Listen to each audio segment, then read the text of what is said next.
มาดูครึ่งเวลาหลังสองครับเริ่มแล้วครับครึ่งเวลาหลังคู่ชิงที่3ครึ่งแรกสีฟ้าระบายสีฟ้านำอยู่ครับสเปิร์มสีเทาเมื่อวานกับพัดเกินโอ้โหเมื่อวานกับพัดเกินไม่เป็นไรใส่เสื้อขาวพี่วิ่งเด้อวิ่งดีไปวิ่งหาแบบนั้นสเปิร์มเกี่ยวมาโดนชัยวัฒน์จ่อยชุยเปิดสายทะลุไปแม่ติดสเปิร์มดักไว้ได้ชัยวัฒน์ตามไม่ทันครับพวกนี้โดนสกัดเคี้ยวไป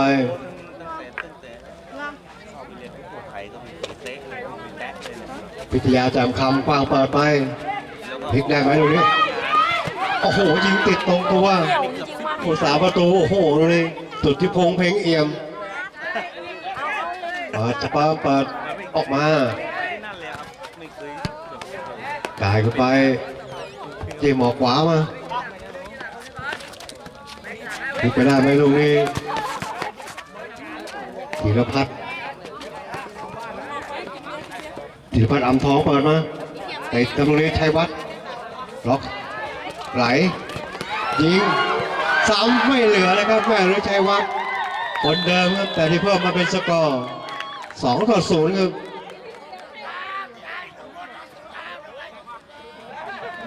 หนัก2 เท่าของฝั่งสเปิร์มเลย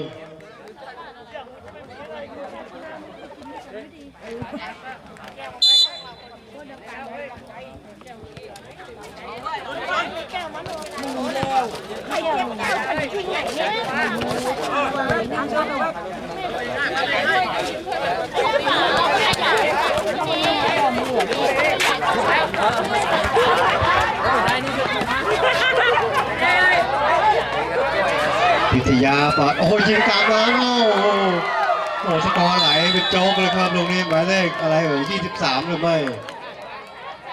23ทัชพงษ์น้อยคำ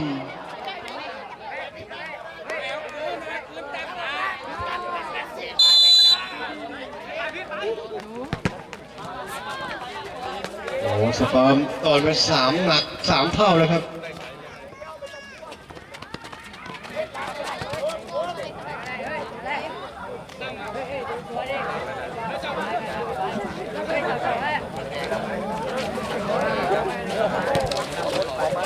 ไหลออกมาลูกนี้เปิดเกี่ยวไม่อยู่กับลูกนี้หมายเลข23ทัชพงษ์น้อยคำ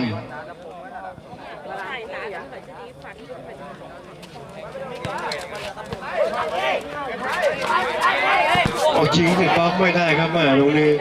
ทางฝั่งสเปิร์มแต่ย้อนหลังไปครับลูกนี้เลข15คทายุทธแก้วเสือไหลไปลูกนี้รู้แล้วว่ามึงจะเอาถ้วยแล้ว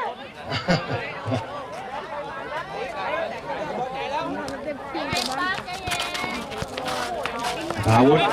ธแก้วเสือไหลริมเส้นไปยิงไกลมุมแคบไม่เข้ากรอบครับลูกนี้ทางฝั่งซ้ายเลข69ของสเปิร์มธีรพัฒน์อำทองธีรพันธ์ครับธีรพันธ์เตะธีรพันธ์อำทองแต่ที่เข้ามาครับทางฝั่งทีมเรือใบสีฟ้าโดนดับไม่ได้ทาวุธยิงไปติดบล็อกทาวุธเข้าเร็วจิ้มไปทีติดกองหลัง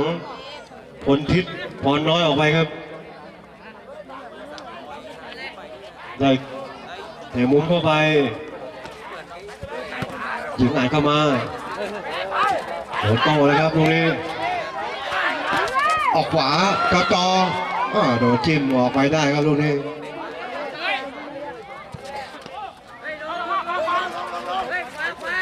วางเปิดออกมาสะดุดไปได้ไหมยิงไกลโอ้โหนี่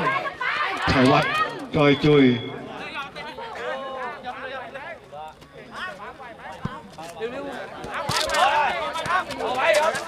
ล็อกไปได้ครับล็อกเข้าขวาตวัดจ่อโอ้โหไม่น่าเชื่อครับลูกนี้ลูกหน้ากระปะจมูกโอ้โห ลูกนี้ไหลออกซ้ายมาสปอมยิงโอ้โหข้ามคายครับ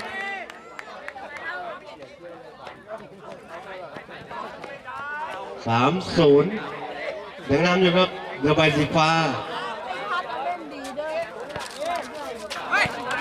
ไปได้ไหมลูกนี้ชัชพงษ์น้อยคำจับออกไปครับเฮ้ยลำโพงหันทางโน้นได้ไหมเนี่ยพี่วิชิตหันลำโพงออกทางโน้นเลยมันหอน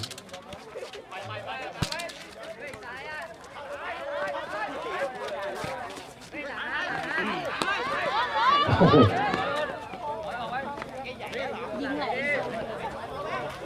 โอ้พอมาพลิกชิงที่3นี่เปิดเข้าไปแบบนี้อย่างได้อยู่ครับกระทาวุฒิก้าวเสือออกขวายิงครับติดบล็อกไม่ได้ครับตรงนี้ทางฝั่งทีมสเปิร์ม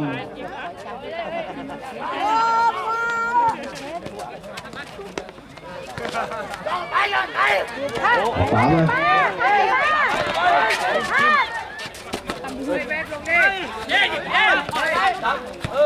ออกซ้ายได้ทีนึงกายแม่นมากตรงนี้ตับขาหลอกหนึ่งจังหวะอย่างได้อยู่ครับทางฝั่งสเปิร์มจ่ายเข้ากลางไปทีครับนี้ธนาธรน้อยคำกระทาวุฒิออกขวาแต่ไม่ทันครับลุงนี้สุดที่พงษ์เน้นเอี่ยมเหลือไปเปิดมาไป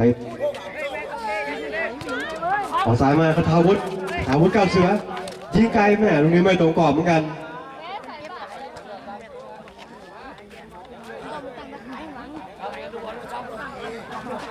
หมดตัวเกมใหม่ครับทางฝั่งทีมนี้คนทิพย์พอน้อยออกซ้ายเปลี่ยนมาขวาอีกทีนึงยิงไปติดบล็อกจังหวะปาโต้คนทิพย์ตรงนี้โดนชกหลุม2ไปได้ไหมอย่างวันนี้จังหวะสับไหลออกซ้ายไปยิงด้วยซ้ายโอ้โหธนาธรเป็นตัวโนด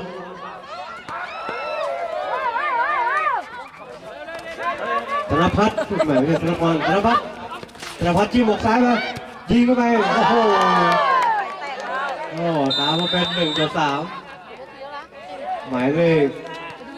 69หรือไม่หมายเลข10ครับเฉลิมชัยป้อมแก้วแต่ที่เตือนมาเป็น1-3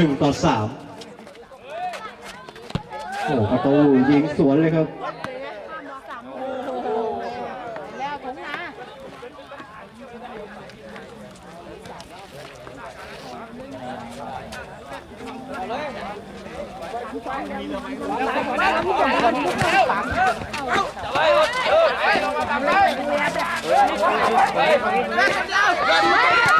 จริงโอ้โห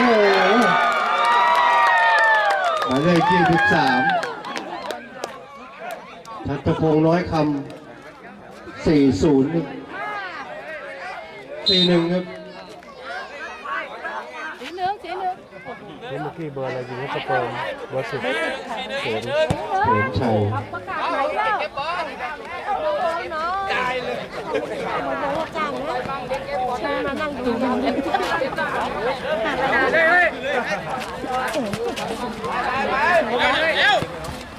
ซื้อเคยไปแข่งไกลๆมันก็ไปก็สไม่ลงสีเทาตามอยู่1-4รายงานมาตรงนี้ธนาธรน้อยคำจากโดนชกไปแล้วครับ3ตัวจิ้มออกไปได้ทันก่อนครับตรงนี้สุทธิพงษ์เพ็งเอี่ยม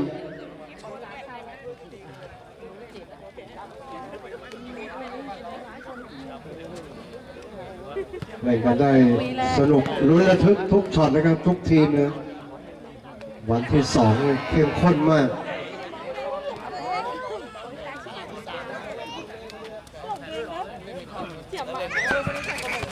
โอ้เซฟมาได้ครับสุทธิพงษ์เพ็งเอี่ยมไอ้วัดออกไปไหนมาได้ค่ะยิงมาติดบล็อกไม่ได้ครับลูกนี้ธรรมพรน้อยคำ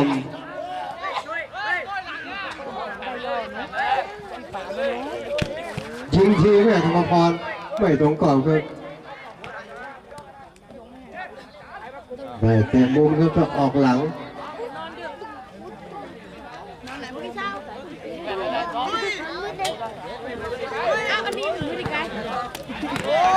เกี่ยวไว้ได้ยิงติดบล็อกพลิกมาได้ไหมตรงนี้ปาดออกครับ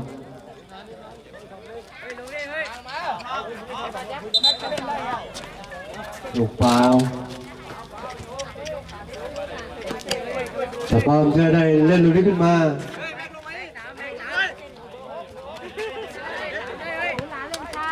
เป็นสั่งไปธนพรน้อยคำยิงโอ้โหเข้าหน้าต่างไม่ตรงกรอบ เข้าแล้วเข้าหลังแล้ว หมายเลข7จักรวุฒิรุ่งเรืองจักรวุฒิเกี่ยวบอลลงมาได้ครับจักรวุฒิรุ่งเรืองแหม่เหลี่ยมดีครับตรงนี้โยกซ้ายออกขวาจ่ายมาหน้าโดนสกัดเคลียร์ทิ้งออกมาได้ทัน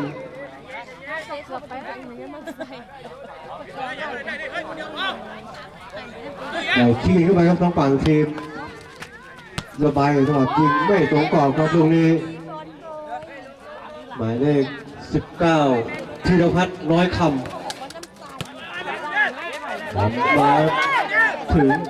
เฉลิมชัยเป้าแก้วปาดลูกนี้โดนเคลียร์ทิ้งออกไปได้ครับลูกนี้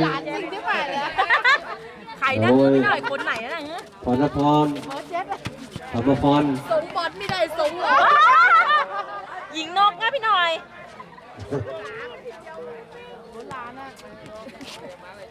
คนต่ำไหนนะเหรอไม่รู้อยู่โนนไหนวะคนเนี้ย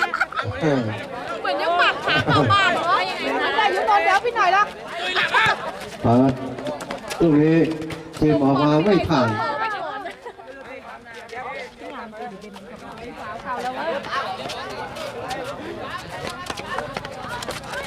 สเปิร์มยังไม่ลดละธนาธรเปิดเดี๋ยวไปไอ้น้ำหนักเท้ารับบอลได้โอ้ยนี่ไปเร็วเลยครับทัชพงษ์ร้อยคำผู้สินให้สเปิร์มได้ที่เข้ามาวันนี้นักกีฬาได้เจอผู้ตัดสินระดับประเทศนะครับปี2ระดับดิวิชั่น1เลย3 ทีมท้ายแล้ว ต่อไปก็จะเป็นคู่ชิงชนะเลิศโอ้จ่ายสายปล่อยมาสวยก็คือโดนตัดได้คนทิพย์พรน้อย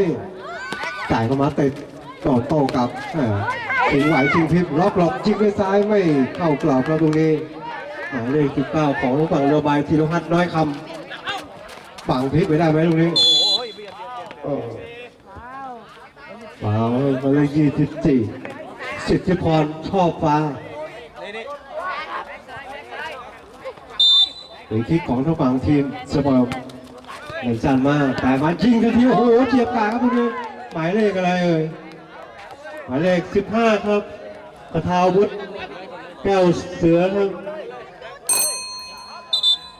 ขอเวลานอกทางฝั่งทีมเรือใบครับตามมาเป็น2-4บอกให้พิษว่าทีมที่เสียเปรียบแล้วเนาะ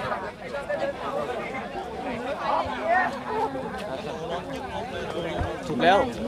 ถูกแล้ว ถูกแล้ว ทีมนี้ได้เปรียบไหมเพราะมันได้เล่นต่อไงพอเวลานอกเราเมื่อทีมที่ได้เปรียบถึงจะขออันนี้ได้เปรียบไง มันเสียเปรียบคือมันยิงเดี๋ยวมันได้เปรียบต่อ ได้ดาวรุ่งผู้ควบคุมเวลาการแข่งขัน 2 สาว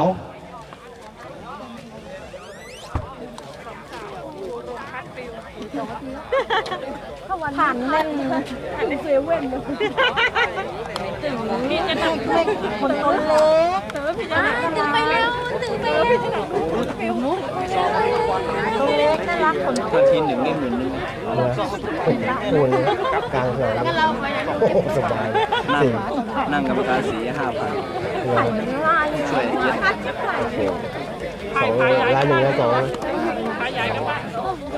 ค่าเดินทางเขา ต่างหาก จองกัน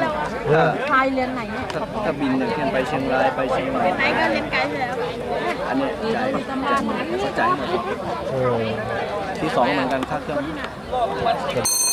ต้องเครื่องอย่างเดียวเลยเหรอ ค ไกลอ่ะศรีสะเกษอุบลอุดรขอนแก่น อ๋ออ๋อที่สุโขทัยมันมีสนามบินหนึ่ง สุโขทัยบินลงข้างนอก อ๋อ แล้วเขาก็ไปรับบางทีก็ลงผ่านโลกเขาก็มีรถรับ อ๋อ โอเคฟ้าเนี่ยฟ้าเนี่ย เสียง ช่วงท้ายเกมก็ใกล้เข้ามาเรื่อยๆเลยครับ เดี๋ยวก่อนต้องมีหัวล้อ แต่ที่เข้าไปครับทางฝั่งทีมเรือใบอภพรน้อยคำขุดดินมากไปหน่อยจริงจะตายไหมตรงนี้ ทิศสองกล้องพอดีสองกล้อง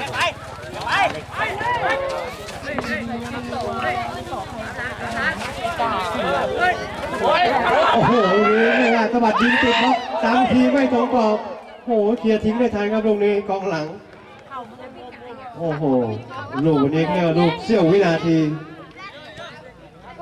ใครพลาดครับโดนเลยครับกองหลังเร็วมากครับจังหวะนี้ของสเปิร์มโอ้โหดังปงผู้ถึงบอกบอลออก โอ้โห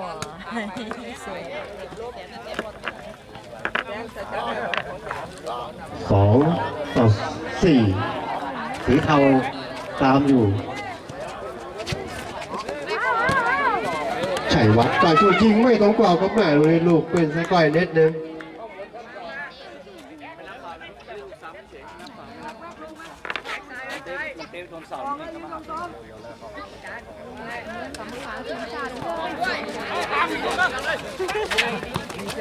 จ่ายเข้ามาตรงนี้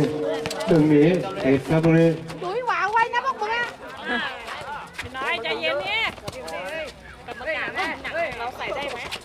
หลอกมาจิ้มด้วยซ้ายโอ้โหตรงนี้ไม่ตรงกรอบเกมนี้คู่ขี้สูสีนะครับแต่ว่าสกอร์เรือใบนำอยู่ครับและผู้ควบคุมเวลาการแข่งขันนุชรี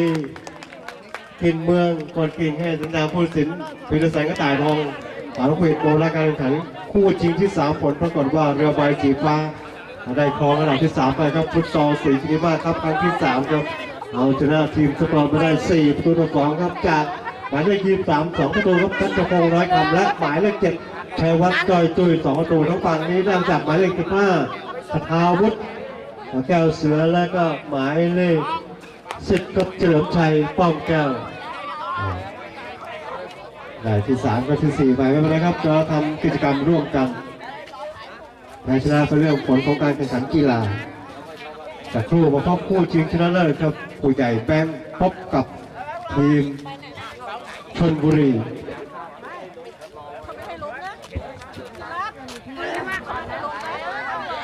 นักกีฬาอย่า